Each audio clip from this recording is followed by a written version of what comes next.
Past here by Woodside. Let's see if Rogers can pull the same stunt here, coming with the 45.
Good evening, folks. Welcome to Irwindale. Welcome to Crooked Line Racing special Christmas event, the Christmas Chaos.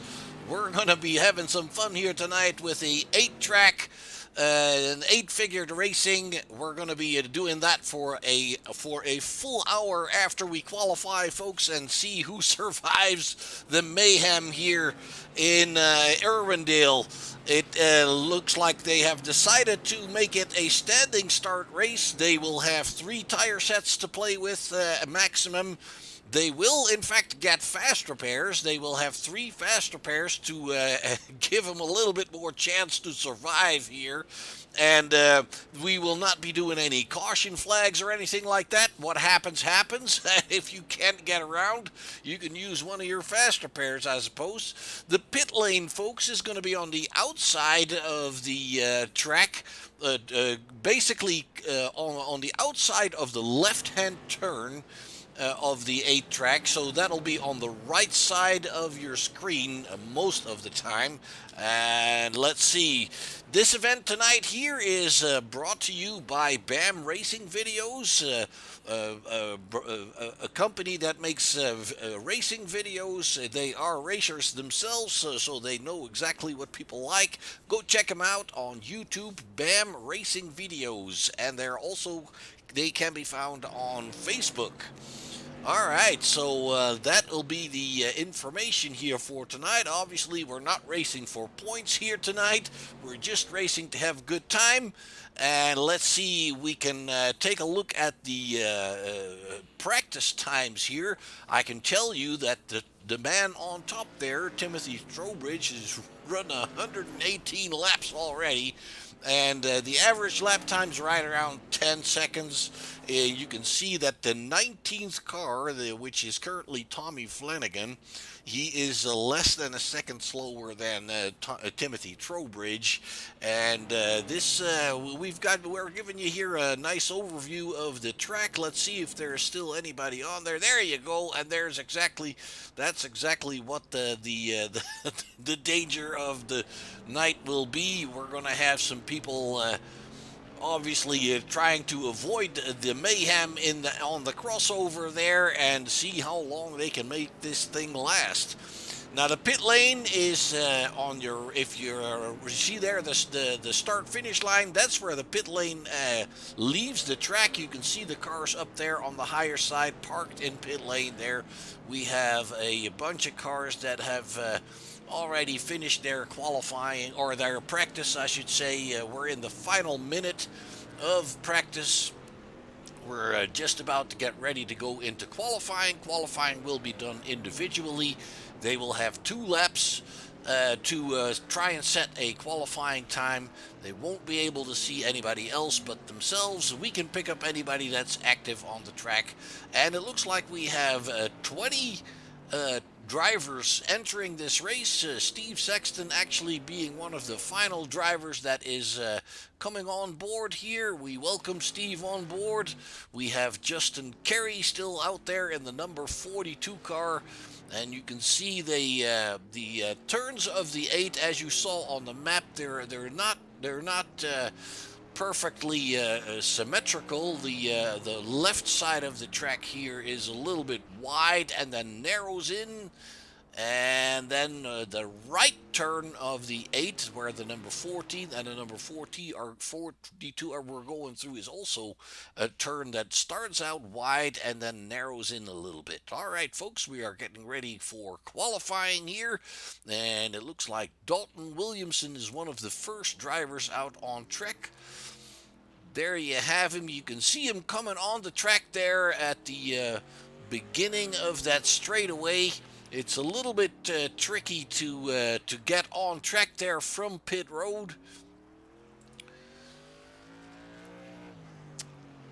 And right where he comes into, this is where it kind of tightens up, and that's where the pit exit is. He's got 1 lap in. This is where the pit exit, the pit entry is on the bottom of your screen here. Looks like Dalton Williamson is the fastest driver on the track right now. No, he's not. It is Timothy Trowbridge. He has posted the best lap here. 19,305.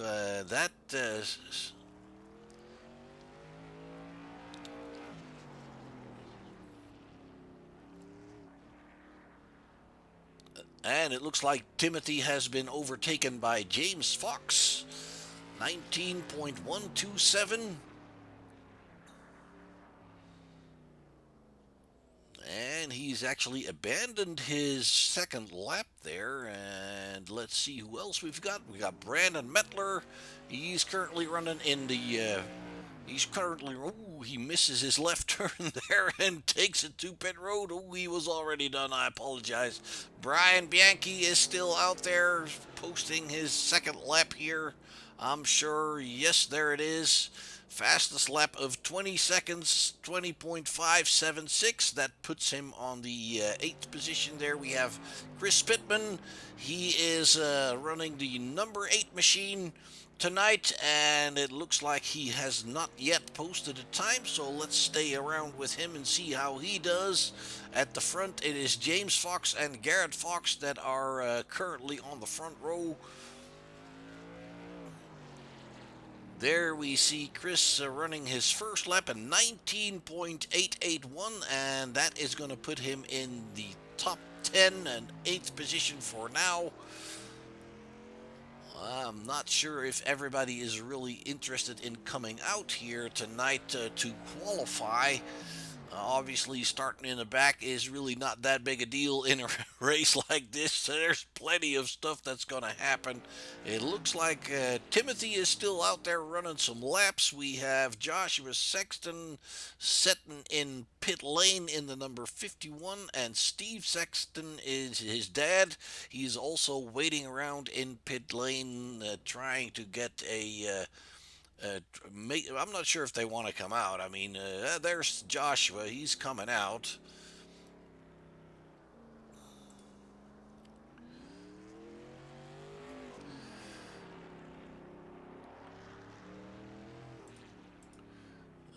And he's not really going all that fast, I don't think.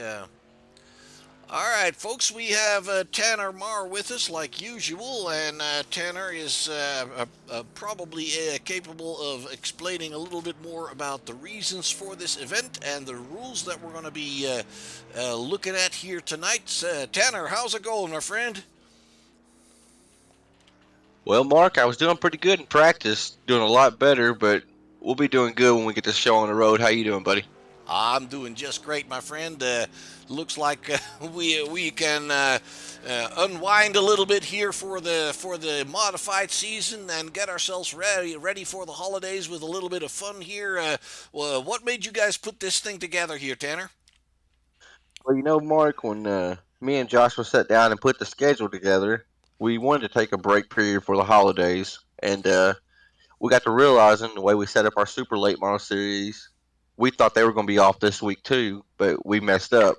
So we ended up just thinking, well, since we did a special super late model race a couple weeks back, then we'll do a Christmas Chaos race for this series in the SK. And for some strange reason, I was like, hey, let's try figure eight, and everybody was on board with it, and here we are now. All right, so obviously figure eight is all about survival here. How many cars are you betting on being there at the end of 60 minutes, my friend?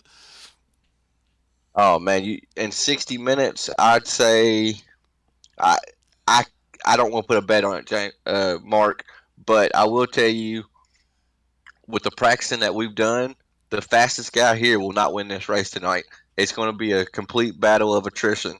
So I'm sure you already told the viewers we're giving them three fast repairs tonight. Normally our series only has one when we do oval racing, but we told the guys that even though you have three fast repairs, please race this as if you was in real life. So you don't want to go out here and just cause carnage, even though it's Christmas chaos. We want to we want to put forth the best race we can tonight, and with three fast repairs that give somebody a few times to make a mistake and get their car fixed, and then you also have three sets of tires and two sets in the pits, and with the one you start on, so you got three total sets of tires. Not sure, Mark, if tires will come into play tonight or not. Really, haven't did too many laps, but it's going to be interesting for sure. So that brings me to the next question. These cars are basically made for turning left. How well are they turning right? Uh, we got lucky, Mark. Me, Brandon Merritt, Joshua Sexton, we kind of put our heads together in a test session this week, and we took a old oval setup, and we thought, well, if we take everything that's making this car turn left, if we make it neutral, kind of like what you would do in road course racing, maybe it will work. It didn't work as good as what we thought it would, so we threw a couple more changes at it. The setup itself, if you look at it, it's actually really, really ugly. But man, Mark, the car feels great. I mean, turning right and everything, it just feels like it's supposed to be that and supposed to do that. So, I mean, we got lucky in that aspect of it. Well, yeah, that's what I was kind of thinking about because I mean these cars are built to turn left. That means that the suspensions left and right are not symmetrical.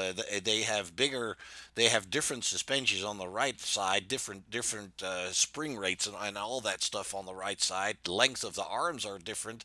So I'm kind of imagining that making this thing turn right as good as it turns left, that's not an easy feat for you guys to set up. So I'm glad you got something that feels okay. Absolutely, we were before we announced it to the guys, like to the public. We wanted to make sure we had a setup that was at least decent, and I want to say it's great, but it definitely turns left a lot better than it turns right. But with it being what it is, I think we did the best job we could. I'm not surprised to hear you say that it turns better left than it does right. But I again, this car is constructed to go left, so I'm sure it's going to take a little bit of extra work to make it turn right. All right, Tanner, thank you very much. We've got. I think we also mentioned that we have a standing start for this event.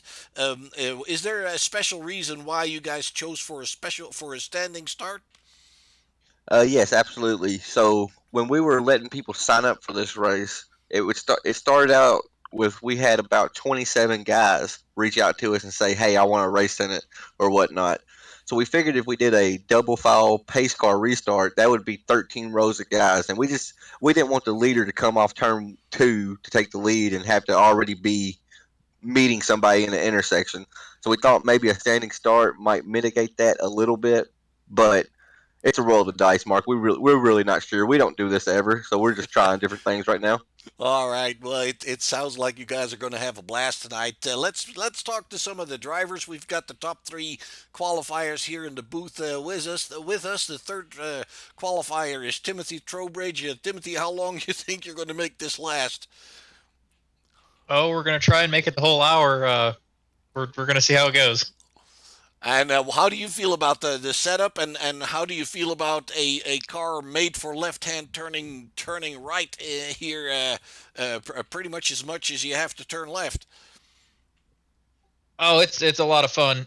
I always love these little races that take a car that doesn't belong here, and we go and have fun with it. I think it's pretty good. I agree with Tanner about that. It feels a lot better turning left, but if you can get it hooked up just right, the double right hander, she actually hooks up pretty good. Now, I've been watching you guys practice a little bit there. It looked to me like, especially on the right-hand turn, where the turn, the figure eight is not really very symmetrical. It looks like both the turns kind of tighten up at the end of their radius, and especially the right-hander, it looked to me like a lot of guys were running over those cones pretty much all the time there. So it kind of felt to me like turning right was a little bit more tricky there on where the turn tightens. Did I see that right? Oh yeah, it's definitely a little tricky, but like I said, if you get the power down just right and actually get it to start sliding a little bit, as long as you're good on the throttle control, you can actually get it to slide through those double right handers so that you can get back on the straight, get back to the left handers. Are you guys shifting at all? I cannot speak for the other guys, but I am not. Okay. All right, Timothy. Well, I hope you have a lot of fun, and I hope you make it last all the hour, and maybe we'll talk to you at the end of the race there. Any love yous and thank yous you want to throw out before you throw yourself in the ring here? Thank all the fans out there watching. Thank Crooked Line for putting it on, and got to give a shout to BAM Racing Videos for sponsoring the race. Go check them out on YouTube. They're pretty cool. Then always the Imperial Motorsports crew and the Checkers of Records podcast on Facebook.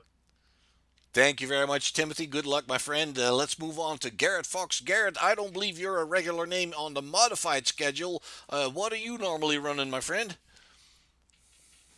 No, I'm not. Yeah, actually, the only normal thing I usually run is figure eight. So this is kind of a one time thing for me in Crooked Line, but hopefully I can stick around for some upcoming stuff. All right, so you're the specialist here tonight, then.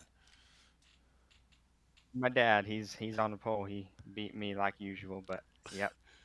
And now, do you do a figure eight in real life as well, or just on simulators? He does. My dad does. I do not. Plan to here in the future sometime, but not quite yet. All right. Well, what do you feel about tonight's field? And what do you? Obviously, you qualified really well here, just second place, right behind your dad. You said so. I'm sure you're feeling pretty comfortable on this track with this car. Yeah, practice and qualifying when you're trying to run by yourself, it feels pretty good, but that doesn't really mean anything for the race, especially with 15 to 20 guys or whatever we got. So it's going to be a lot different. It doesn't really matter where you start. It's probably almost worse if you start in the front because you're going to get to the intersection first. So we'll see how it goes. Hopefully we can stay in it for 60 minutes, not have to use all fast repairs or anything like that, but we'll see. All right. So is there a secret to eight figure racing, or is that something you wouldn't want to give away? No, I mean, really, the only thing is a lot of guys just want to run through the crossover all the time and floor it and never lift or anything like that, be the first one there. So you got to watch out for them. It's really better to, most time, better to lift for those crazy guys and lose a couple of seconds there than get junked and have to tow and all that. So you just got to use your head and remember it's a 60-minute race and not 60 laps. I hear you, man. I kind of hear you say between the lines that this is more about survival than about speed. Sure. All right, Garrett. Well, welcome aboard, man. Maybe we can welcome you in some more of the Crooked Line Racing series. Obviously, you're pretty well aware already of what they have to offer. Again, I hope you have a lot of fun tonight. Good luck. Any people you want to shout out to before I throw you back into the ring? Yeah, just Crooked Line and Tanner and Josh, whoever else, everybody for putting this on. You guys, Short Shift for broadcasting it, and a big thanks to Brandon Metler, BAM Racing Videos for paying all the fees, putting this on, and trying to get the word out there for figure eight racing. All right, thank you very much, Garrett. Let's move on to his dad, James Fox. I'm hearing you're the expert, really. Well, I don't know if I consider myself an expert, but I certainly have some experience getting around places like this. All right, I'm hearing from your boy that you're doing this in real life. What kind of cars are you using on the figure eights in real life? Personally, I've pretty much stuck to street stocks, both on the oval and the figure eight. Help a few guys out here locally that run our outlaw figure eight cars. So, the key to these things is actually not to crash, and we run $40,000-$50,000 race cars on the figure eight. So certainly don't want to tear those things up.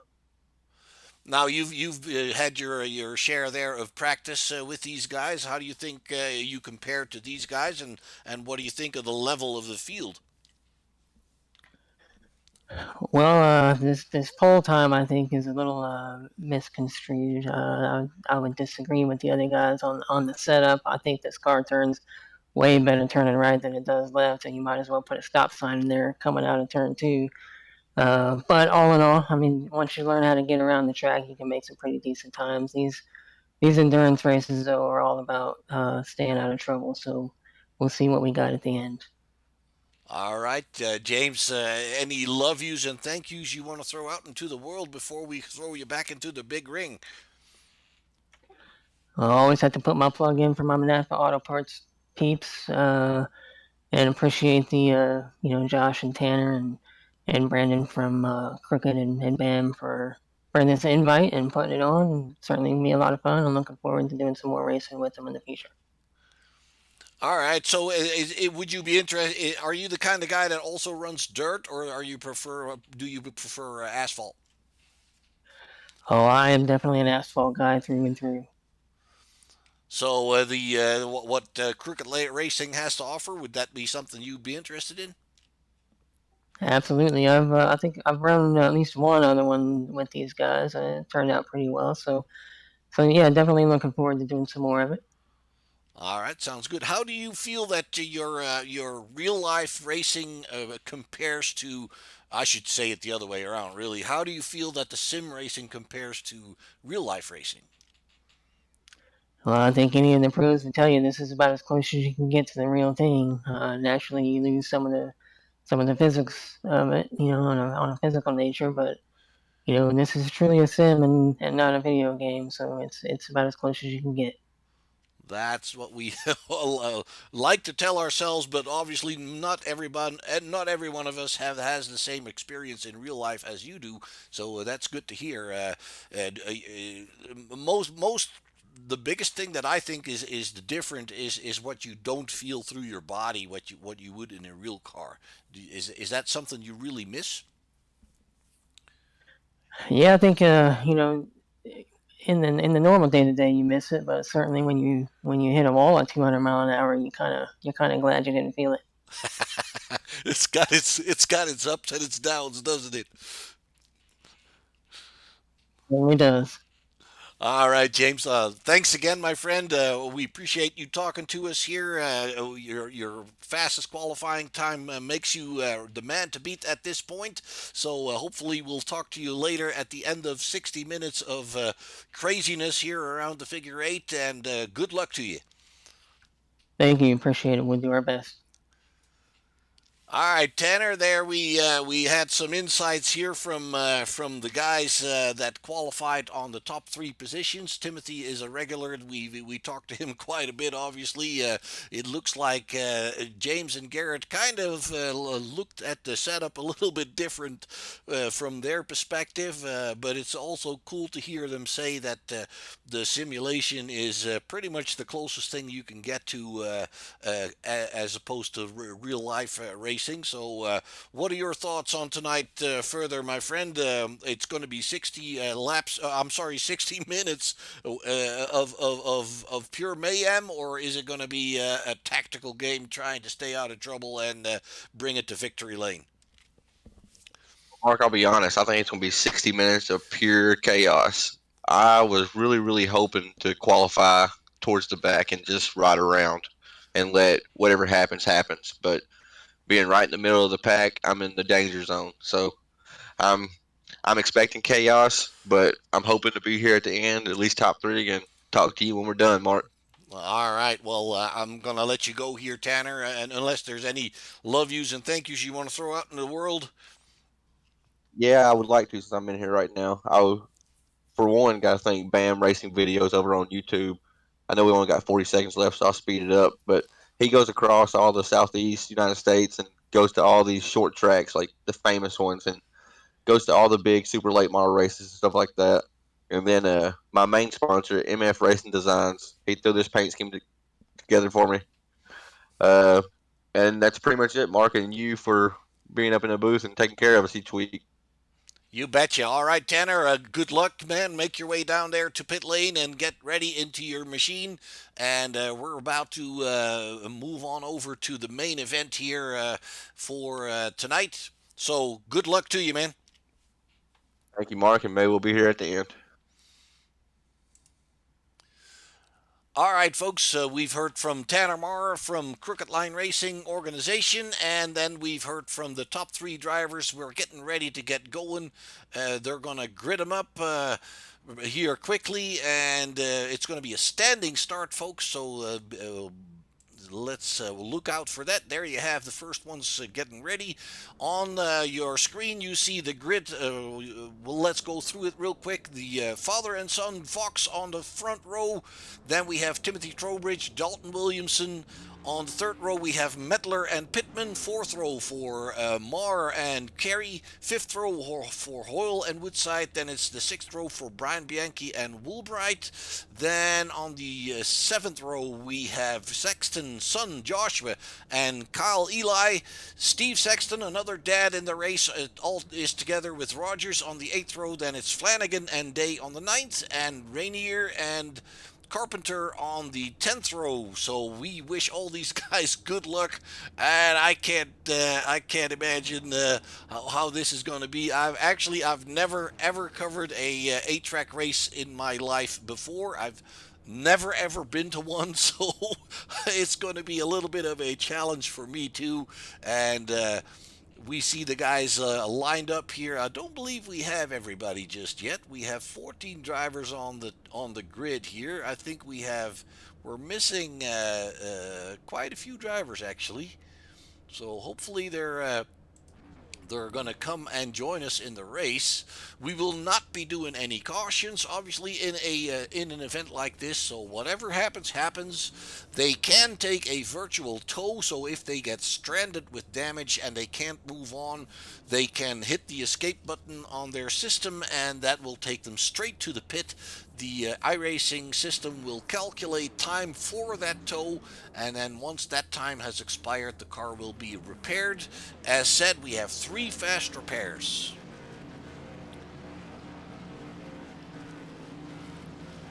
Green, green, green. All right, there we go, folks. The green flag has been waved. We are on our way here for 60 minutes of 8-track racing. And it looks like James Fox is, in fact, leading the race right now. And there you see the problem arising already. If you look at the back of the pack, it's going to be not very long before they catch up with each other on the crossover there. And I guess we are missing quite a few drivers here. Jason Day, Anthony Reiner not started. A little bit unfortunate. We already have Sean Woodside going into the pits. Not sure what happened to him. And there you see it. The crossover is going to get busy here in just a little bit. Let's go find Tanner Marr. He is somewhere in the middle of the pack. Let's close in up on him a little bit. It's going to be a little bit tricky to keep the overview. There you saw the first crossover in traffic. There's James Fox, is still out in front, bringing it around the left-hand turn, coming up to the crossover. Let's see if he's going to be clear. Yes, there he is. Missing, I don't know who that was. It looked like Brian Bianchi. And we have James Fox actually turning around the track the quickest of everybody with 19.66 as a lap time. Ooh, we've had some crashes already. Looks like we had Eli crashing. Let's see what happened to him.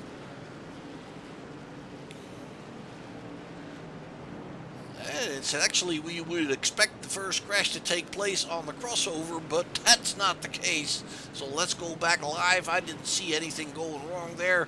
It looks like Woodside is on pit road and staying there. He's not yet coming out. James Fox is catching up to the car of, I believe that's Bianchi in that red car. Let's bring it up a little closer. Yes, indeed, that is Bianchi. Ooh, he gets turned around.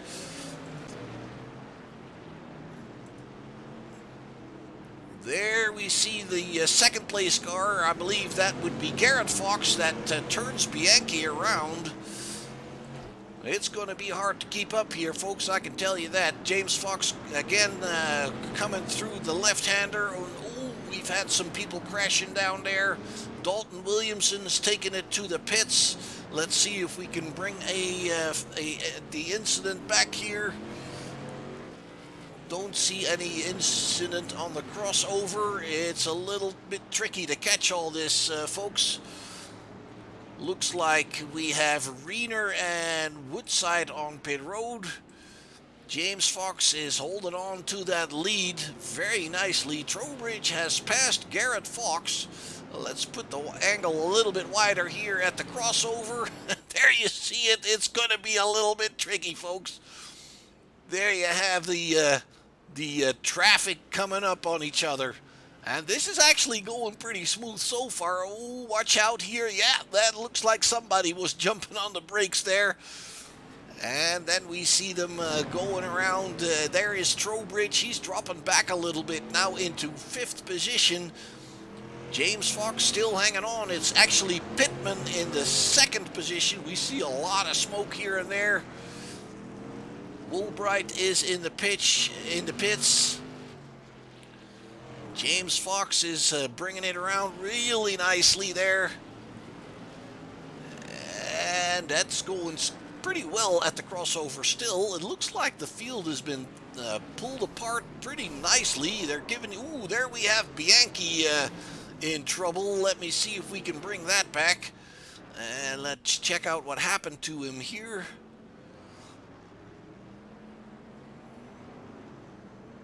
No, that was not Bianchi. I'm following the wrong car here. I apologize. Let's bring back what happened to Bianchi. There you have it, and I'm not really sure who he ran into. That could have been Garrett Fox, actually. No, that was not Garrett Fox. Garrett Fox is still running. James is leading. Let's bring you back the wider angle a little bit, see the overview of the track. It's nearly going bad there at the intersection. I'm not really sure who that was. That looks like Justin Carey. That was a near miss for Justin Carey. And let me see. Fox is coming. We have somebody in some major trouble. That looks like Joshua Sexton, I believe. Yes, that was Joshua. It's going well here. It must be the next time he comes around where he gets pounded into. He is coming. This is the replay, folks. Let's see what happens here. That's Joshua Sexton, and yes, indeed, that looks like Trowbridge has several other drivers running into him as well. All right, so Fox still leading. I believe he is running right behind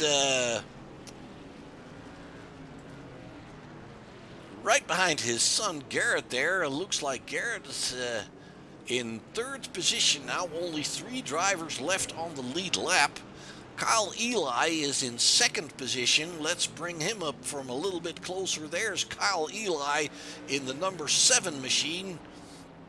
So he's doing pretty good work. We got a bunch of drivers on pit road. 2, 4, 6 drivers on pit road currently. Kyle Eli doing a good job here in second position, and right behind him, that would be Sean Woodside. Sean is running 13th in that number 445 car. Let's find James Fox. He's still running. I haven't seen him with major trouble. In fact, he doesn't show any. Ooh, was that him? Let's bring that back. There's James. Yes, indeed, that was James Fox being pounded out there.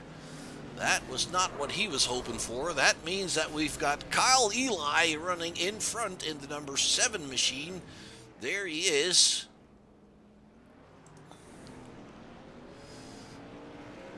A lot of drivers on pit road again. Garrett Fox, James Fox, they're all on pit road. Tanner Marr is on pit road. Christian Pittman, Joshua Sexton, Woodside, and Woolbright, they're all on pit road. Ooh, there is a major mess there at the center of the track. That was Kyle Eli that was involved there. Let's see, can we find Kyle back? Nope, I believe Kyle is out of the race. So we've got to find a new leader here. And that is Garrett Fox. Kyle Eli has left. He's still in second, but he'll be overtaken fairly soon, probably. And that is Garrett Fox passing the 81 of Anthony Reiner. Anthony is in 12th position, coming around the left-hand turn towards the crossover.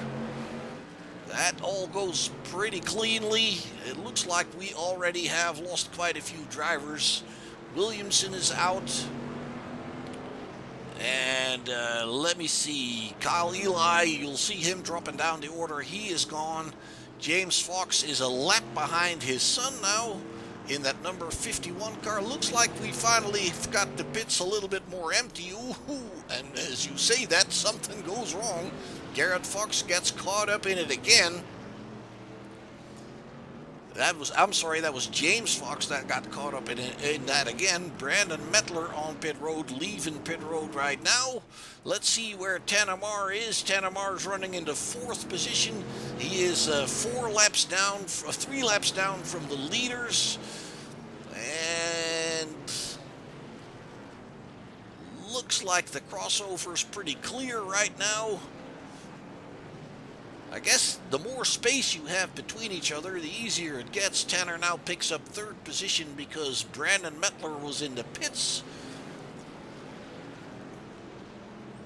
And there you had a good example of how it's supposed to work. If they're coming at each other there, somebody's got to give, and that's what happens in the center right there. Garrett Fox is still leading. Let me see if we can close in on him. There he is, the number 85 machine. Let's bring her back to the overview. He is right behind, I believe, Timothy Trowbridge. That is Timothy in 4th position. He is currently 4 laps down. So yeah, it's been quite some chaos already, and we're barely running 10 minutes here. So I'm sure a lot of people have already used up those faster pairs. They're going to have to start getting careful, because after those 3 faster pairs, you're done for. Looks like Garrett is putting another lap on Timothy Trowbridge. I believe that's Timothy, if I can see that correctly. There we have it. Yes, indeed. They're running right there together. Ooh, a little bit of contact there. And safely over the crossover. Timothy's now in 3rd position. He's 4 laps down from the man in front of him, so he's got some catching up to do.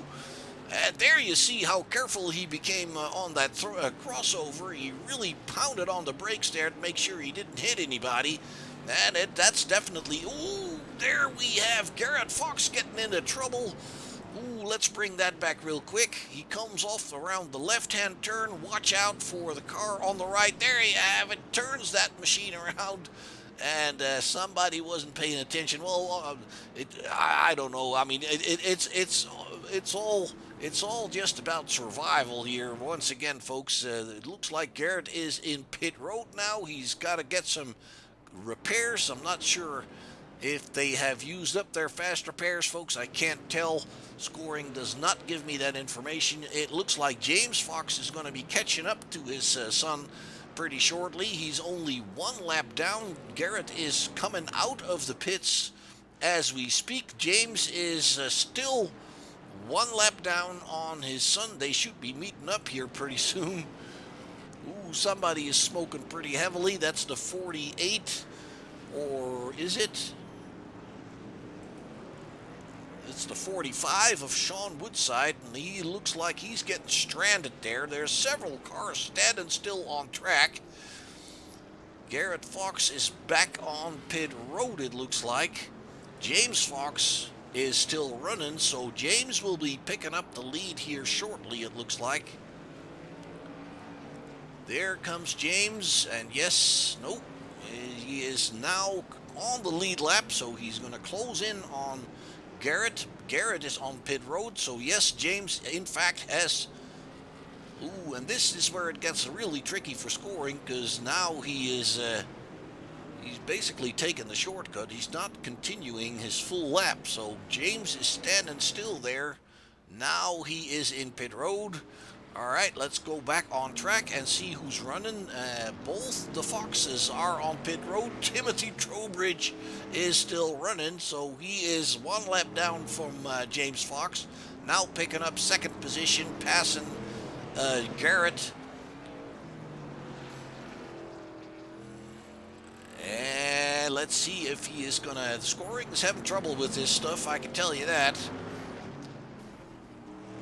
Timothy coming around, and he should be back on lead lap now, and he is. He should be picking up the lead here anytime soon. James is still on pit road. Garrett Fox is back out there. He's dropped to 4th position. And it looks like Trowbridge is in fact your new leader. Justin Carey is in second place, and he's 12 seconds behind, so that's about a half lap. They might be able to see each other on the crossover here. Garrett Fox is in third position. Ooh, he is going back to pit road. Not sure if he wanted to be there. James Fox is back out again, and he is 1 lap behind Timothy, but he's got Timothy in his sights there, so he needs to pass him twice in order to... I wouldn't want to be the guy that picks up those freaking cones every time they take them all down. We have Tanner Marr in pit road there. Timothy still leading, and let's see. We have James Fox right on his tail, I believe, there in the 58. He's actually passed him now. That brings him back onto the lead lap. We have Brian Bianchi in between there, 4 laps down. And Timothy is trying to get back underneath that Fox's car again. That looks like Garrett Fox in the 85 here. Garrett is now 2 laps down. And Trowbridge is once again passing James, and he is again putting a lap on him. Justin Carey is in fact in second place. He's kind of running by himself here. So maybe for the better. That's the safest place to be, I would say. There you have him going around the left-hand turn.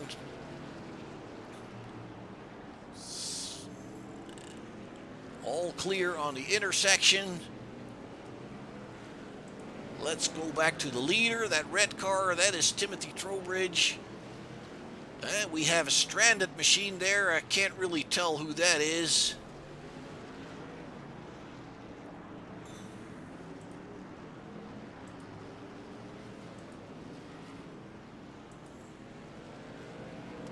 That machine has already left. It looked like that was Brandon Mettler. He's taken it to pit road. Joshua Sexton still running. He's in 8th position. He's 9 laps down from the leader. He's still moving in that green car, the number 51. Good, nice paint job. I will say that. It's a shame to get it all wrecked up around here. He looks like he's doing pretty good on that right-hand turn. There you saw him escaping havoc on the crossover, and it's actually Brian Bianchi that passes him. Brian is 5 laps down, Sexton 9 laps down, so there's really no direct battles going on at this point. Going back over, and looks like a clear crossover at this point. Let's go check back on Timothy Trowbridge. He is dealing with James Fox there, pretty much keeping him at bay on 1 lap down. But James is right there behind him, so if he passes Trowbridge, he gets himself at the end of the lead lap, I suppose. There they're going around Sexton. And it looks like Timothy's got this stuff pretty well under control. Justin Carey is now showing up in front of Timothy. So he's going to get a lap on his scorecard if he's not... Is that Justin Carey? Yep, that's Justin Carey. And then Timothy Trowbridge is right behind him. Justin Carey is that 42 machine here, the dark one with the dark car with the white roof, I suppose it is. They're right behind the number 14 of Brian Bianchi. There you have Timothy Trowbridge getting alongside. And then he gets a little stuck behind Bianchi, and so you have the top 3 in one shot here, but they're not really fighting for a position. They're fighting not to go down a lap. That's basically what it is. Now Timothy is behind these guys, but he's still leading them, so that kind of tells you how far apart they really are. Trowbridge right behind 42 of Justin Carey. It looks like James Fox is pulled away a little bit, trying to get his lap back. There's James.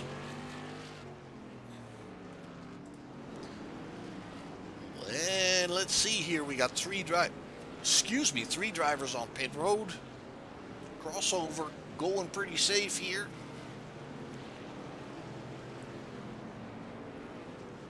James Fox looks like he is trying to close that gap to Timothy. It's right now it's at 18 seconds, so it's still close to a lap. Timothy's actually right behind him there. There you see them, still close together. So your leader, Timothy Trowbridge, and we're closing in on the 20 minutes here, so that will give us another 40 to go. Let's go find some other drivers here. We still have Brandon Mettler on track. He's 14 laps down from the leader. We have Sean Woodside in 9th position. He is 15 laps down. Tanner Marr is on pit road. I'm not sure if he is still running. We can go and check on him and see if he's in the booth there. No, he's not.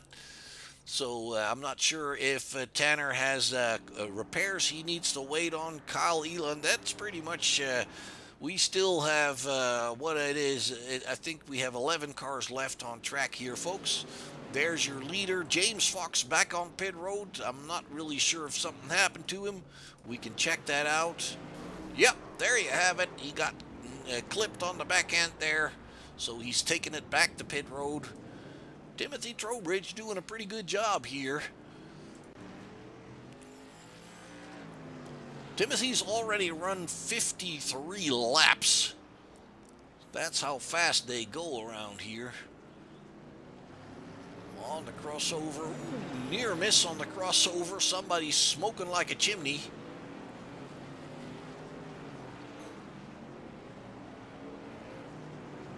Let's see if we can find out who that smoker is. That is actually Brandon Mettler. If I see that correctly. No, it's ahead of Mettler. There, it's the 45. It's Sean Woodside. That may not last all that long, because if you damage the engine and you smoke like that, it will eventually blow up. Obviously, iRacing is not going to let you drive around with a smoking car all night long. So let's see how long Sean can make that machine last. And the fact that he's not going into the pits to get it fixed kind of tells you that his 3 fast repairs have been used up already. All right, so back at the lead here, Timothy Trowbridge. Justin Carey a lap down, and let's see if we can find out where he is compared to the leader. We are looking at Justin Carey, the 42 car. And the leader, the 74, is, about a quarter of a lap behind him. Ooh, looks like the 42, Justin Carey, had an issue there. And that wasn't even on the crossover. He just got turned around. He's well back on his way.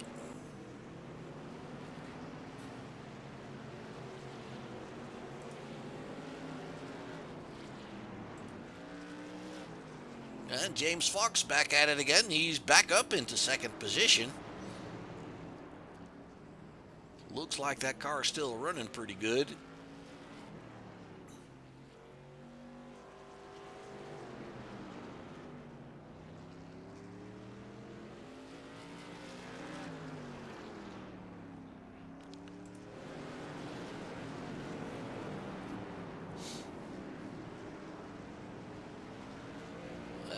Clear on the intersection, and it looks like he's kind of running by himself here right now.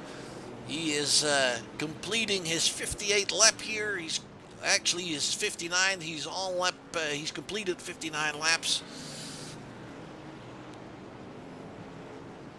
The good thing about the smoke signals is that everybody can see you coming from a mile away. It looks like Sexton is down there in trouble. Or is it? I can't tell who that is. Joshua Sexton. Yes, that's Joshua Sexton there. He's in trouble. He's kind of stuck on the wall here. Not sure what the deal is here. We can try to bring it back and see what happened. He's actually parking it. Not sure what's going on here. So James Fox. Oh, major incident there on the crossover. Let's, oops, a little bit too far back. It's going to be the next crossover, folks. Sorry about that. Watch out for the crossover here. There you have it. That was the 45 car of Sean Woodside that got James into trouble here. James is now on pit road trying to get it fixed up again. And still out there is Timothy Trowbridge. It looks like we have 11 drivers still running, 4 of which are on pit road. That makes it a little bit easier for the guys that are on track. Obviously, the less cars on track, the less chance you have of getting wrecked on the crossover. And once again, Trowbridge is right behind the 42 of Justin Carey. Carey is now in second position. He's almost 2 laps down.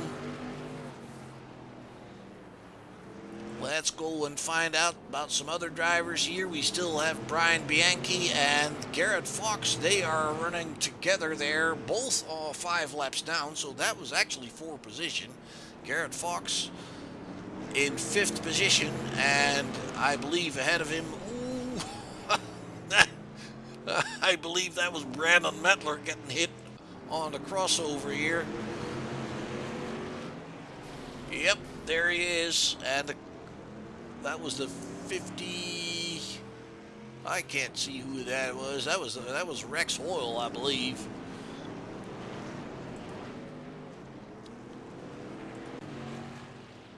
There's your leader once again. 2 full laps. Justin Corey. Oh, that was actually Corey that got hit there. That he is on pit road now. So Timothy is now clear, 3 laps clear of Justin Carey. Carey is in the pits. Rex Hoyle is actually following Timothy there, but he is... Ooh, Timothy got a little bit of trouble there. And can he keep on going? Yeah, it looks like he's pretty damaged. He's going pretty slow. Still in the lead. Wouldn't surprise me one bit if he would take it to pit road. No, he's getting back at it. I guess he is okay. Going around to Mettler. Well, not quite. He's actually, Mettler's got good speed there. And who do we have ahead of Mettler? That would be Ryan Woolbright, and then, oops, Justin Carey also on pit road. Riener is out. We have 11 drivers left on the track.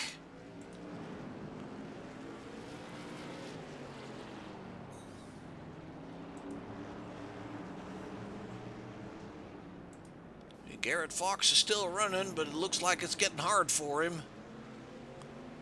He is 6 laps down from Trowbridge. Bianchi is 7 laps down from Trowbridge, so Bianchi passed him, but he is basically just working at getting back. There is your leader.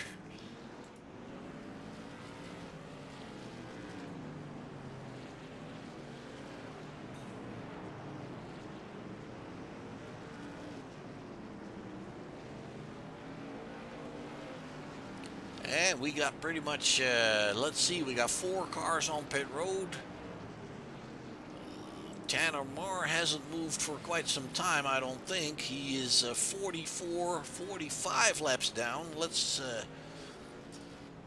double check here. I can't find him. Trowbridge is hanging on.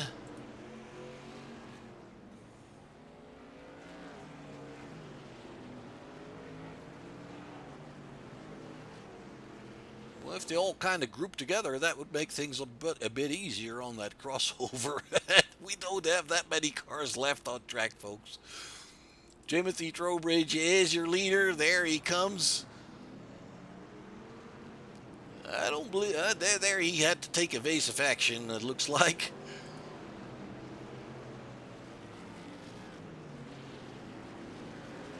And again, he's on the brakes this time. And then he gets pounded in the back. Oh my goodness, you can't do it right. You can't get it right. It's unbelievable. And the guy in front of him was actually the one that pounded into him, and that was, I believe, Bianchi. Yeah, that's the smoking machine right now. So that he didn't do himself any favors.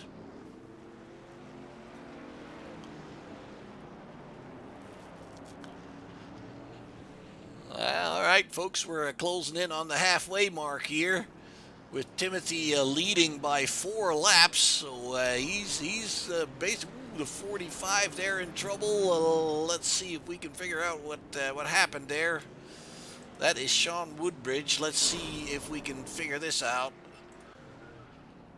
He comes off towards the crossover, gets a little into, and he basically gets T-boned there. Ugh. Yeah, as far as G-forces, not feeling G-forces in a simulator, I think for something like this, that's actually quite a good thing. You don't want to feel everything. But mind you, you know, a lot of these guys, the steering wheels, they have force feedback, and the newer wheels have quite a bit of it, actually. So they will definitely feel the pounding in their steering wheel, and they will... Ooh, Garrett is doing something weird here. Ooh, he's going straight to the pits. His engine is smoking. Garrett Fox out of 3rd position, 7 laps down from the leader with a smoking engine. And let's see. James Fox is also in the pits. He's 20 laps down now. I'm kind of thinking those guys are working through extensive repairs there. Timothy is actually stopping at the crossover to make sure he does not get pounded. And you've seen him do that before, and then he got pounded in the back. So he is kind of working as if there's a stop sign on his end. But it pays off because he is in the lead and he's 4 laps ahead. We are halfway into the race. We've got 30 minutes down. So Timothy is looking good. Let me see, he's got behind him, oops, that was, I believe, Brandon Mettler that's running behind him. And it's Joshua Sexton that is actually in front of him. Let's see how many cars we got on track here. 3 on that side. Then we have, I think we have like 7 cars on track. So the field is pretty much down to half at this point. We still have 3 cars on pit road. Garrett Fox is on pit road. James Fox is on pit road. That's really not looking like they're coming back out. So between these 7 on track, it's basically a matter of trying to survive. The less cars on tracks, the easier that's going to get, especially on the crossover. That's all. And as I say that, somebody goes around. And I believe that was Bianchi and the 45. Nope, wasn't the 45. That was Bianchi. Let's see if we can bring that back here. Yeah, there you have it. I don't know who that other one is. I can't really tell. That was Bianchi's car, and he took it to... Oh, that was a 40. That was a 40. And that is Ryan Woolbright. So Ryan got a little unlucky there. And that's how that looks in slow-mo, folks. Blowed up the engine, a big puff of smoke out of the engine, so that doesn't look good. 2 more drivers on pit road there, so that will thin everything out a little bit. 3 drivers on this side.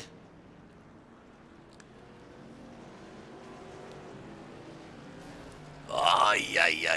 Sexton was slowing down, actually, and, oh, where's Sexton? There he is. He was actually slowing down for that situation. You'll watch when he comes up to the intersection there. He was braking, but he couldn't slow it down quick enough. Well, he's still running. Rex Hoyle, I'm not sure if that was the other car, but he's on pit road. Rex was in second. He's still in second. He's got some time, actually. But it looks like some of these guys are not moving very much anymore. Fox is on pit road. Both Foxes are on pit road. Tanner Marr hasn't moved for quite some time. Rex Hoyle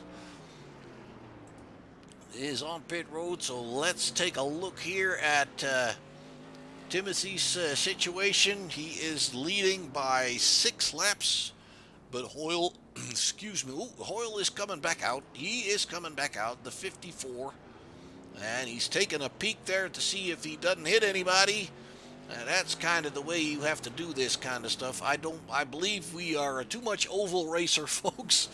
We have the pedal to the metal too much, and I think Trowbridge has figured out that you gotta just once in a while come to a halt there at the intersection and make sure you stay alive rather than just being fast. Being fast is not worth it if you're messing up your car completely. So Timothy, who started in third, it looks like his strategy is working pretty good. Rex Hoyle 6 laps behind in that 54 machine. And there, once again, you see Timothy just coming to a halt, basically to save himself. That's just the way to do it. You gotta look around you. And I'm not sure if he is on 3 monitors or virtual reality. Obviously, when you have virtual reality, it's a little easier to look around. And also, I believe in virtual reality, I use it myself, and I love the fact that it's actually, you're in that in a 3D world. It actually has depth, and that might actually be helpful for something like this. But I'll be really honest with you, I have never tried figure 8 racing, and I have no experience to talk from as far as that is concerned. Timothy Trowbridge is doing a pretty good job here, and once again, those cones are being thrown around quite a bit. And it looks like Joshua Sexton there in third is still running pretty strongly. He's 11 laps behind Trowbridge, but he took one of them away by passing him. So Joshua looks like he's getting back into it. Mettler is in fourth just by surviving 17 laps down from the leader. And Bianchi is actually out of the race now. He has given it up. Garrett Fox is still on pit road, I believe. Sean Woodside is still running into 45, 27 laps down. And Kerry has left, and then James Fox is also on pit road there. I'm sure they're not really interested in coming back anymore. It's too far down. And Tanner Marr has been sitting there for quite some time.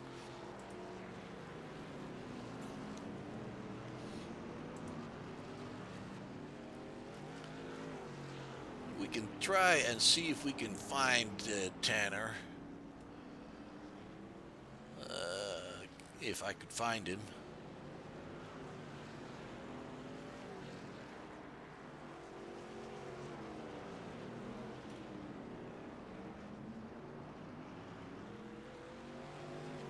I can't find him. He's already left Discord room.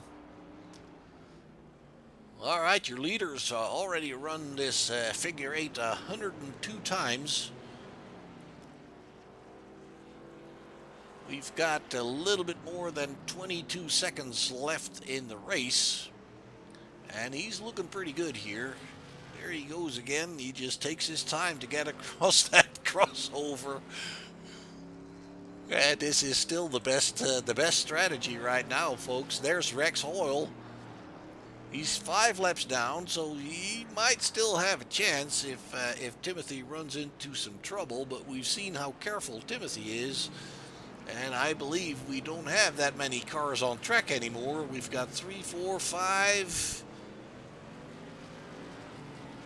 I believe we have 5 or 6 cars running currently. There's a couple more on pit road. Oh!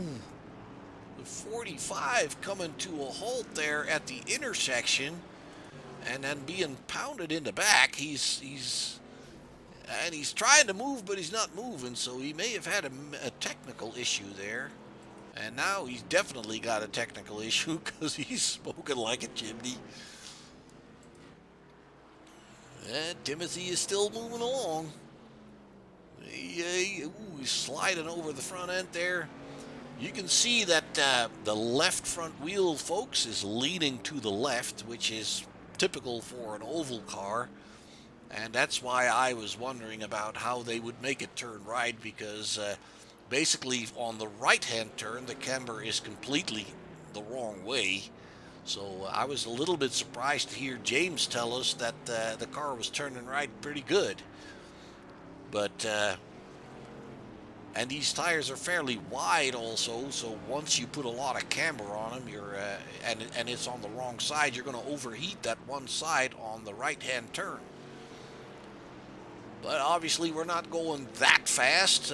We can bring out the dashboard and see a little bit about speed here, about 70, 50, well, down to 55 in the turns, about 70 on the straights if we keep going. Yeah, we reach about 70 miles an hour, so we're really not going that fast, obviously. Yeah, let's see who else we've got. Sean Woodside smoking really bad.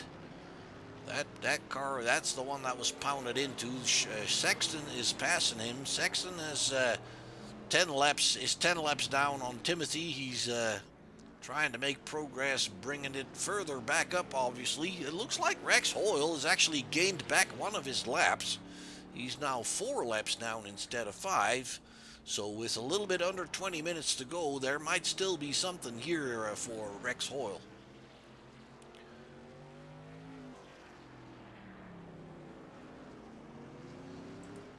And Timothy's still moving along.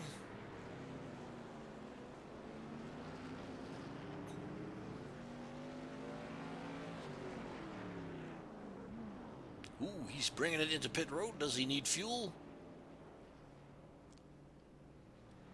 We didn't even think about that, but yeah, he might be needing. Oh, he still might have some tires left also. As said, they had 3 tire sets in total to play with. Oh, he just stopped and went, and that was it. Was that a fast repair? It could have been. He stops again, and everybody's stopping. Traffic jam. He is now right behind Rex Hoyle, so Rex has picked up another lap, only 3 laps down now. Well, back to 4 again. Sexton 9 laps down from the leader. Brandon Mettler on pit road. Who else have we got? We got Woodside still running, but only just. That car is not in showroom state, I would say. Bianchi is out.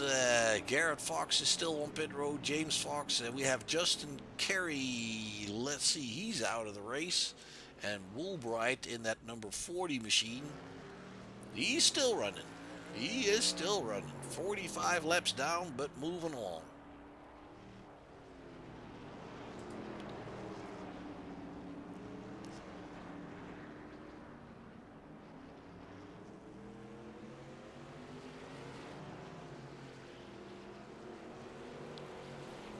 Sexton going pretty wide here. That's what I meant, you know. These turns are tightening up, and it looks to me like those cars with that huge camber on the left front, they just don't really seem to be wanting to turn on that tighter. He's got a cone stuck underneath there too.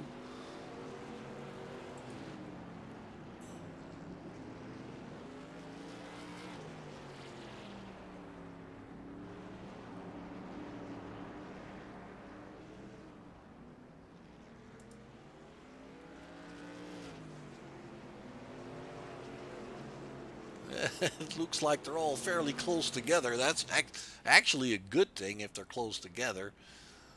Right now, folks, it looks like we have 5 vehicles moving on the track.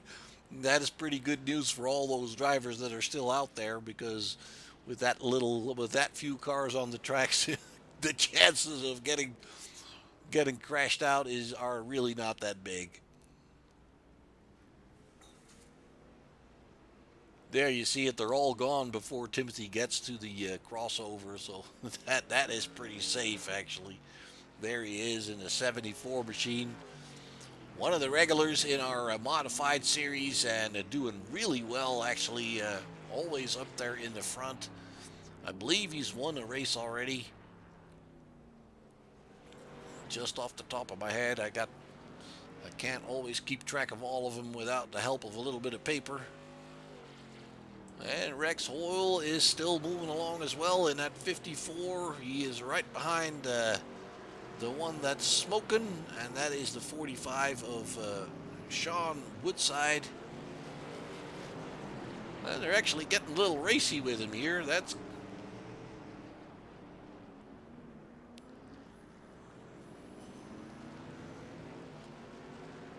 It's not busy enough at the intersection to do them very much harm.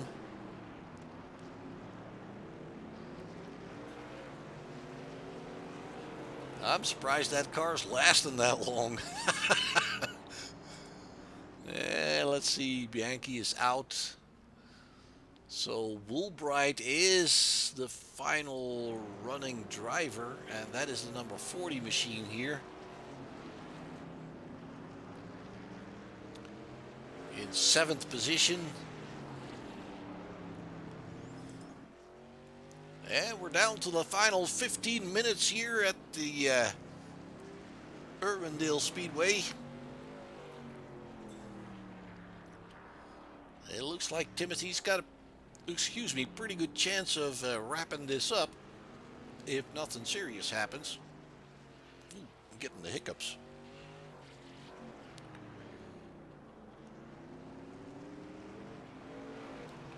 Ooh, Timothy has to yield there.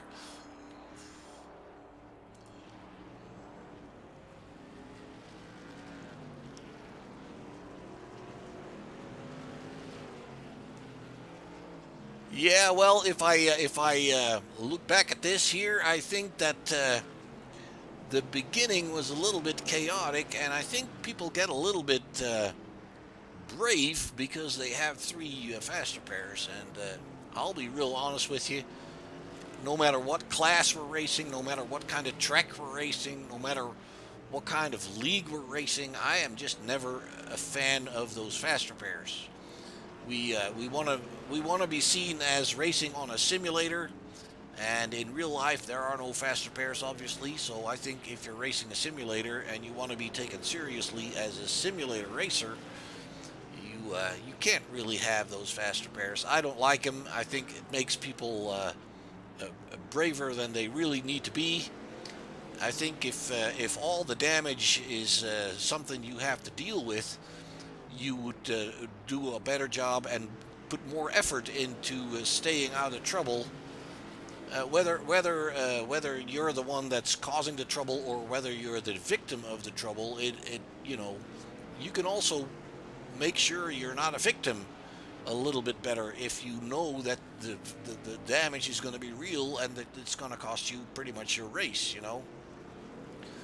So I've personally never been a big fan of the fact that we can cheat with a faster pair. That's kind of what I call it. I personally race in a road racing league with the Formula Renault 3.5, and we are in season 2 of that league right now. We've never done faster pairs, and we've agreed that we probably never will, and it's helped. We actually we also use the points, the incident point system to punish people. If they get more than 10 incidents in the race, they have a drive-through penalty, and after 20 incident points, they are disqualified. And that is stricter than the official races, and our races last longer, and it really helps people to settle down and be a little bit more careful about what happens to them. So, but once again, that's just my opinion, and there's a lot of guys that think the fun factor is obviously worth putting in a faster pair so people can stay in the race. There's something to be said for that. Obviously, if you're trying really hard all week long to practice and to get yourself ready for the race, then being taken out on lap number 1 is pretty disappointing and makes you wonder whether that's what you want to be doing. But again, that there's something to say for both of it, really. Personally, I'm more about realism than I am about having people stay in the race. That said, folks, we're approaching the last 10 minutes of our event here. Timothy looks like he's got stuff under control. You could see on the overview shots there that, it's not that busy anymore, and he is being careful on the crossover. He is very often just simply bringing it almost to a stop to make sure nothing happens. So I think Timothy has let's say he's been pretty careful throughout the race. And he's outsmarted all of them. That is not to say that everybody crashed on their own doing. Obviously, you can be taken out by somebody else, and again, you can use up your faster pair as a victim of other people's over enthusiasm as well.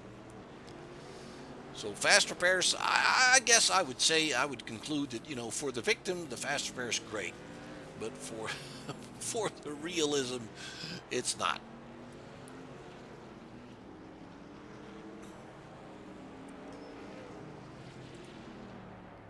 And Rex Hoyle is still going at it as well there in second position. He is 5 laps down from the leader, and but he's showing the same cautious approach as Timothy is, and Joshua Sexton is still running. I don't know if that car is still if the suspensions are all still perfect, because it looks like he's having more trouble turning right, but he's still running. He's looking good for a 3rd position. It looks like Sean Woodside is in 4th with a 28 lap deficit on the leader, and Woolbright is going to hopefully bring it home in 5th. And looks like we're having a little bit of a connection issue. There we are back again. Brandon Mettler brought it back out, so he's had some extensive repairs done to that machine. He's 50 laps down, but he's wanting to bring it home there. That's always, I like that. I mean, you start something, you want to finish it, obviously. So it looks like we have 6 drivers left on track. The ones you see the word pit behind are the Foxes. They're still in the race, but they haven't moved for quite some time. And Kerry is out. And right now it's basically just a matter of bringing it all home and making sure you stay alert on that crossover. And it looks like Timothy is doing that.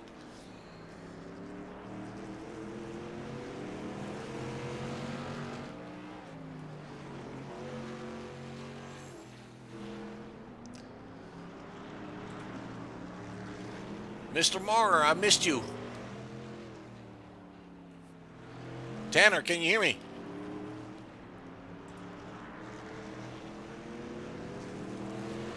Tanner, are you there?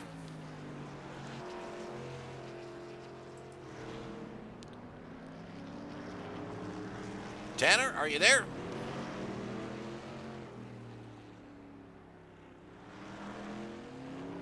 Well, it sounds like he's not there. He can't hear me. I was all happy that I found him, but he's not pushing any buttons. Yeah, there's Hoyle and Sexton. And again, folks, another Oh, a little under 7 minutes to go here for Timothy.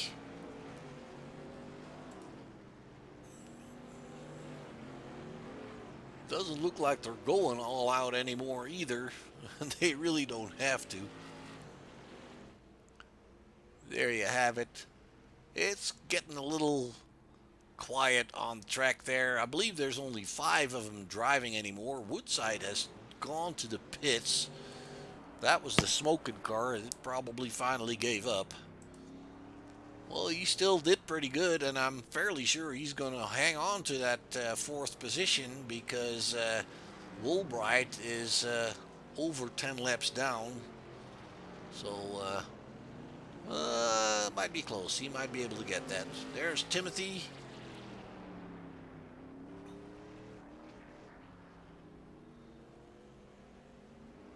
Can you hear me, Tanner?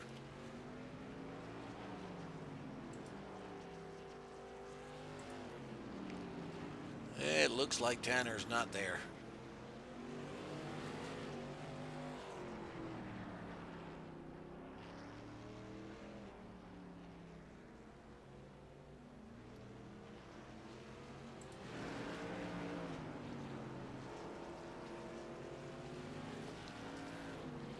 So I believe we started with 15 vehicles on the grid. Yes, we did, and we're bringing home less than half of that. And that's kind of what I expected, to be honest with you.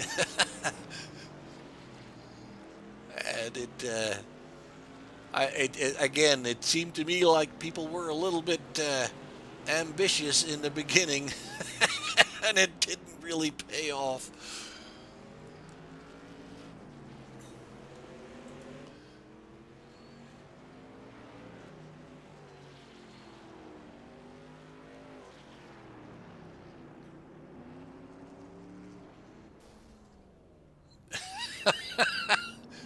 Two-lane traffic taking it easy at the crossover there. This is pretty funny. Ooh, that was close. Let's bring that back. There's Timothy coming off turn number 2, and ooh, that was pretty close. I believe that was Metler, wasn't it? Yeah, that was Metler. He's back out again. He's having some fun. Just under 4 minutes to go there, folks.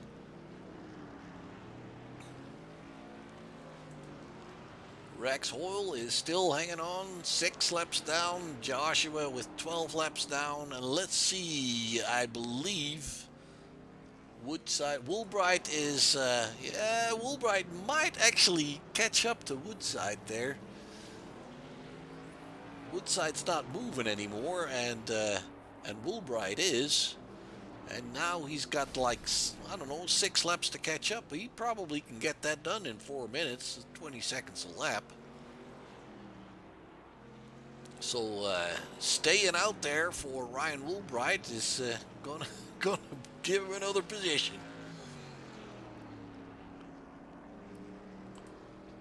And Timothy's behind him.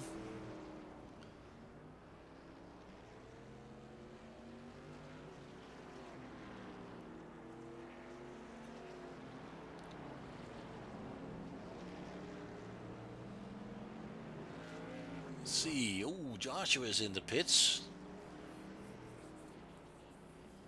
Not really sure what happened to him. Let's see if we can bring that back.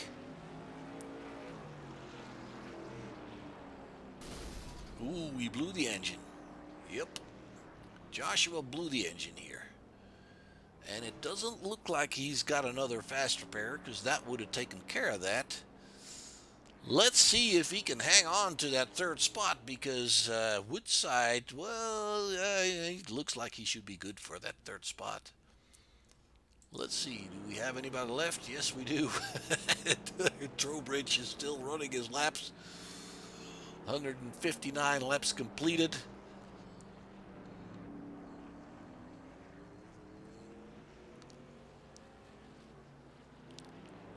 Oh, Joshua's coming back out. He's got it running.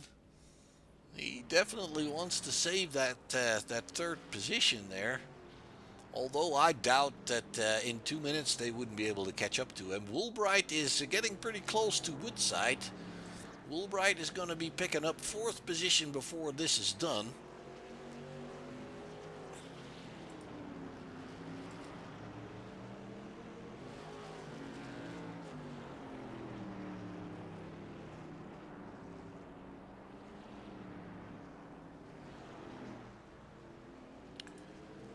Well, Tanner been here because he moved himself. And then I can't find him again.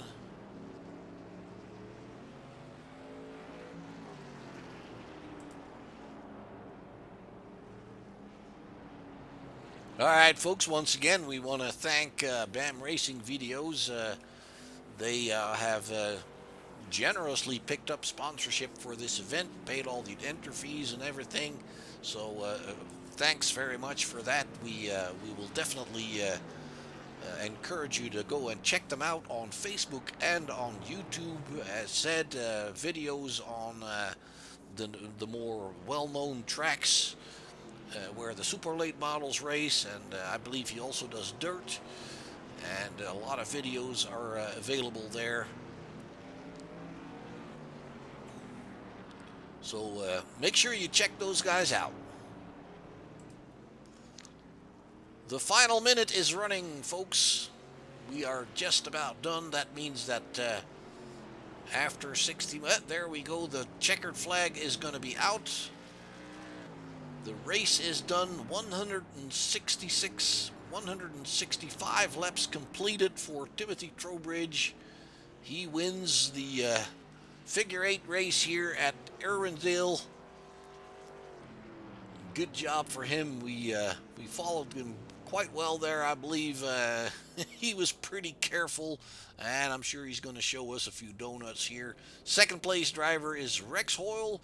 Joshua Sexton brings it home in 3rd position, and Ryan Woolbright actually did get past Woodside. So there you have it, folks. Your top finishers, all 3 together there on track.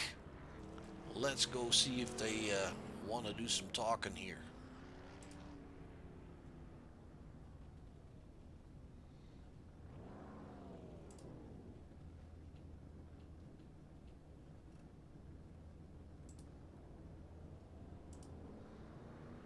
Timothy, this is Mark in the booth. Can you hear me? Yeah, sir. Well, you kept your promise, my friend. We were going to talk to you at the end of the race. How was it? That was really exciting. It was really crazy right there at the beginning. I know Tanner and I both we used 2 of our spare cars, if you'd call them, within like minutes of each other, and just trying to keep your nose clean for the last 45 minutes after that. I believe, but as far as I could see, I believe you were really the first guy that actually started taking it really serious to slow down at that intersection, and even I saw you stop a couple times to make sure you got through that okay. And that I believe really that you were one of the first drivers that started doing that really seriously, and it looks like that paid off for you. Oh yeah, these, as we all, even just in endurance racing, look at endurance racing in general. It's always go full speed the first quarter of it, which would have been the first 15 minutes, and then it's really just survival of the fittest for the next half hour or next half, and then the last quarters where you really got to make sure you're there at the end. And we just made sure that this 74 kept our nose clean and kept it right there in front of us, and had our eyes on the prize. And we made a really close call on fuel. We crossed the line with about a tenth left. So if you notice my pace the last 5 minutes or so drop, we were really worried there on fuel. Actually, I saw you going into the pits at some point, and you were basically, it was a stop and go. Was that a faster pair that you took? Because I kind of thought about fuel at that point as well. Yeah, it was a faster pair, but hindsight, I probably should have thrown a gallon or 2 into it. Now, was that your 3rd faster pair that you used there just to be sure, or was that your 2nd one? That was my 3rd, and that was after I was about 8 laps ahead of Rex, and I realized I got some damage. The left front was about 45 degrees off the chassis. The right front was pushed in, and Rex had made up like 2 or 3 laps really quickly, and I was like, you know what, I'm not going to chance it. I'm too slow. We need to replace this guy. Okay, all right. Well, good thinking there. And after that, it looked like Rex really he had pretty good pace, but he couldn't catch up with you anymore there. So that was probably a pretty good decision there, Timothy. So if you look back at the whole thing, it kind of looked to me from where I was sitting that in the beginning of the race there was a lot of ambitious people. Yeah, for sure. Like I said, I look at it like a race, endurance racing. We're the Imperial. We're actually getting ready for the Daytona, so I'm trying to get back in the endurance racing mindset. It's all about you got to make up position real quick at the first little bit, and then it's all about survival and saving and just making sure you're there at the end. And that's the mindset we came in with. Absolutely, I hear you. But I'm actually getting ready for that Daytona 24 myself. What car are you running? I believe we've decided to go with the LMP2. It's going to make a big jump. We were GT3 last year, did really well, and we're just really enjoying that prototype. So I think we're shooting for prototype this year. All right. Well, we might end up in the same split because that's exactly what I'm driving too. So yeah, I love those events where that is so much more about pacing yourself and being smart and and staying out of trouble more than anything else. You don't really need the fastest car on the track. You just need the smartest drivers. I mean, pace really pays off, but like I said, it's only so good if you're not there at the end. So as long as you have the pace early, you just save and you just make sure you maintain that pace and show it off at the end. Absolutely. All right, Timothy. Well, congratulations here on you're going into Christmas with a win here, running 8s on this track here. Pretty nice result. I'm not sure if it pays anything, but it sure is a good way to start your holiday season, isn't it? Sure. Hey, half the time these are all just for fun, anyways. Just to almost skip forward, I got to give a shout to these Crooked Line Racing guys. I look forward every single week, Monday, Tuesday, Wednesday, Friday. Every week, I'm looking forward to running with these guys. It's whether it pays or not, it's a heck of a time. So if you guys are out there looking for good racing, good leagues, check those guys out.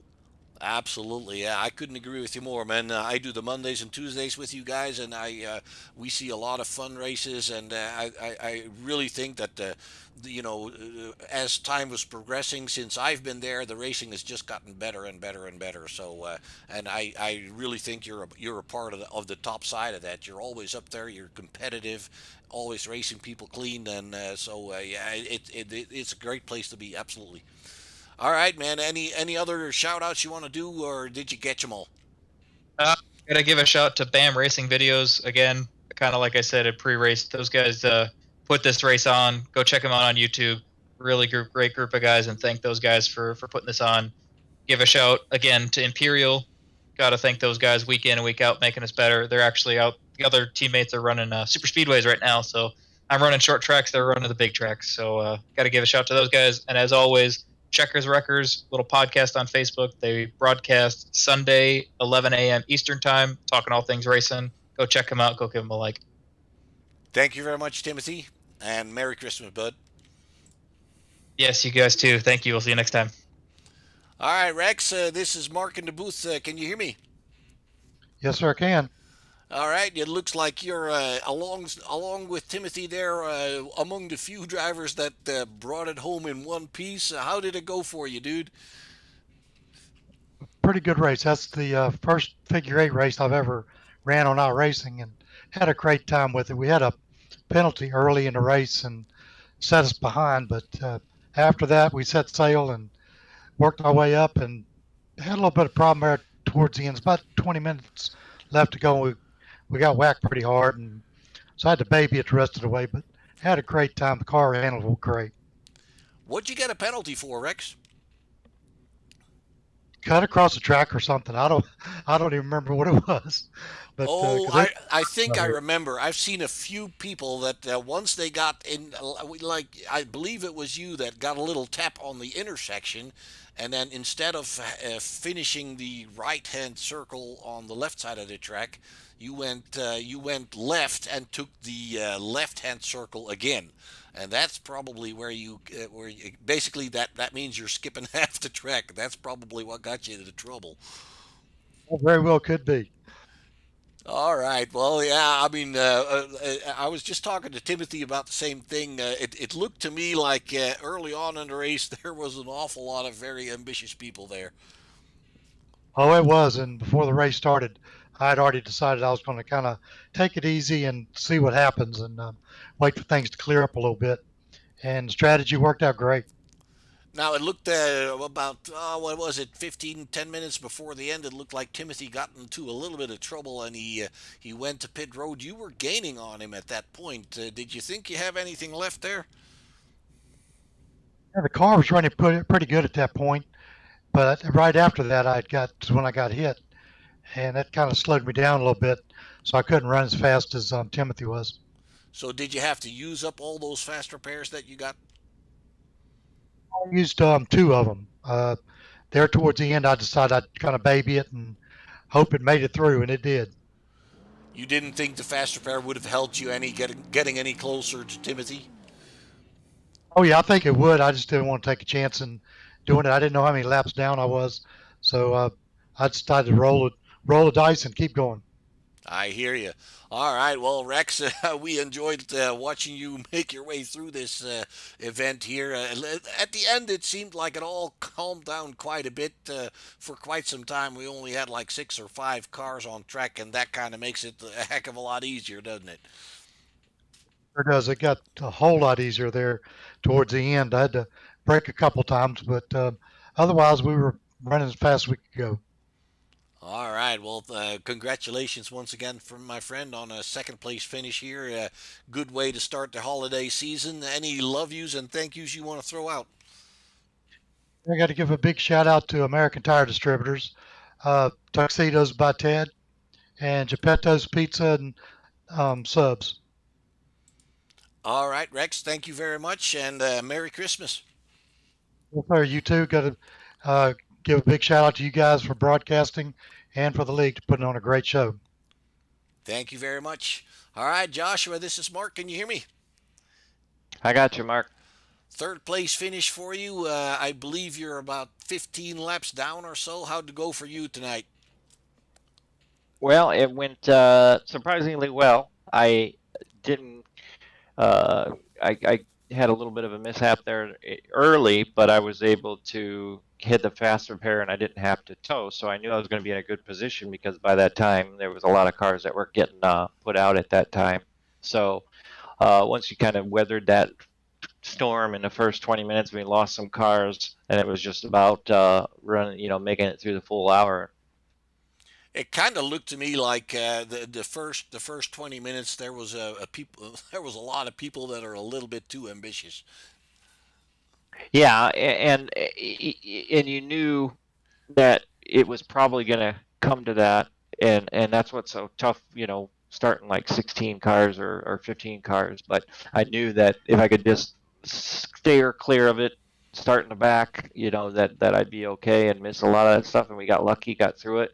And my dad was spotting for me again, so that made a big difference because he was able to at least give me a pretty close call as far as whether or not I was clear.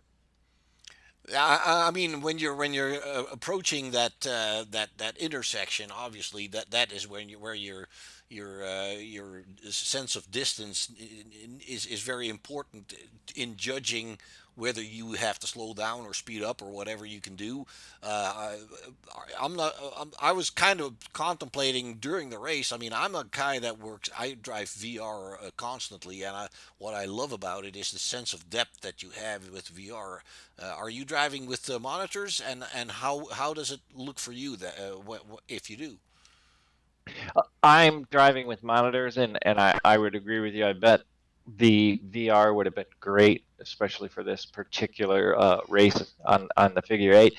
I kind of moved my field of view a lot further back for this one, and it helped out a lot. And I also, after the laps kind of clicked off, you got better and better as seeing the cars that were coming through the X. But every once in a while, it would be like a car would disappear. You look and you say, I'm clear, and the car, all of a sudden a car comes across, and you're like, whoa, I did not see that car. It was pretty crazy. Are you running with 3 monitors?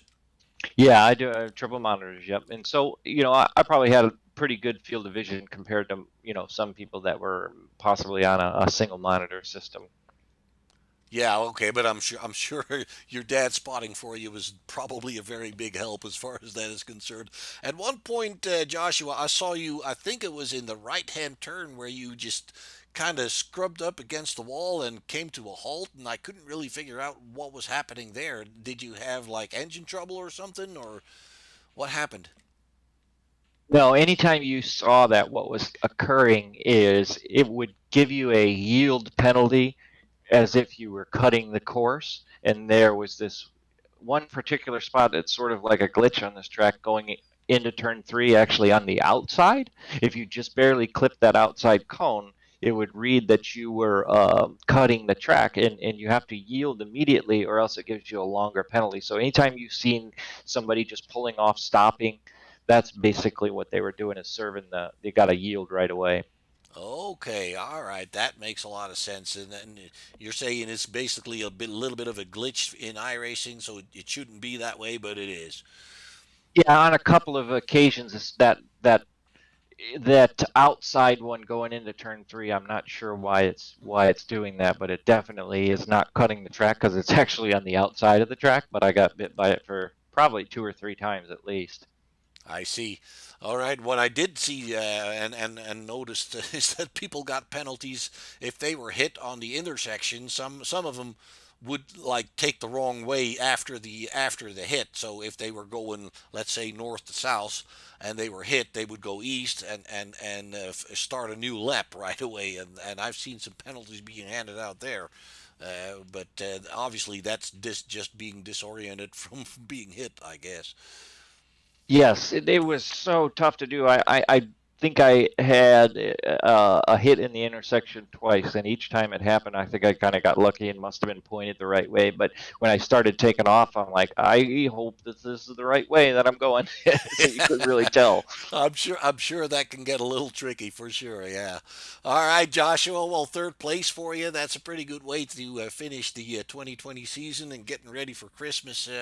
Any love yous and thank yous you want to throw out there? Yeah, well, again, I want to thank my dad for coming in and spotting for me. It's always really good to have that help, that eye in the sky. But I also thank you to BAM Racing Videos for sponsoring us and putting on the show. Brandon Austin Metler travels around the country and does a lot of videos at short track. So if you're listening, tune in, jump on Facebook, give him a like, watch a lot of his videos. That's BAM Racing Videos. He does an amazing job traveling the country in a lot of different short track races. It's very, very cool.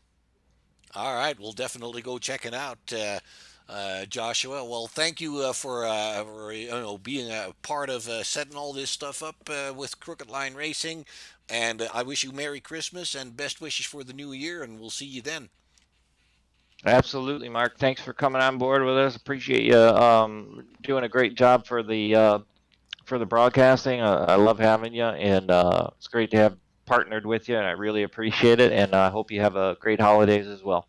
Thanks very much. I appreciate it very much. All right, folks, that'll have to do it for tonight. And I actually have to do it for this year. We're taking a break for the holidays. We wish you the best of holidays, Christmas, or whatever you're celebrating. Best wishes for the new year. It's been a tough year for a lot of people. Obviously, there's a lot going on in the country and in the world. Hopefully, you're all pulling through, and hopefully, you're all standing by each other and taking care of one another.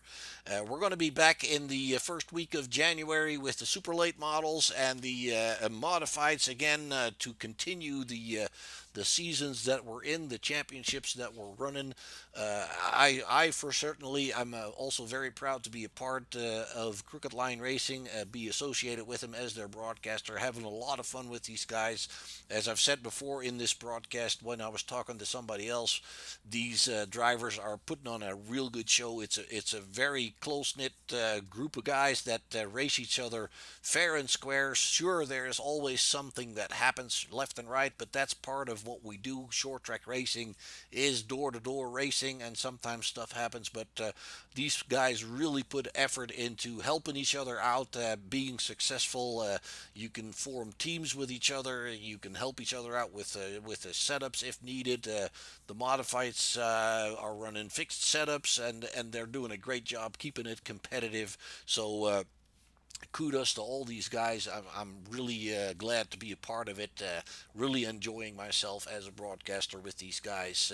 So I thank them for taking me on board for sure. And again, folks, we'll see you back in January. Enjoy the holidays. Stay healthy and take care of one another.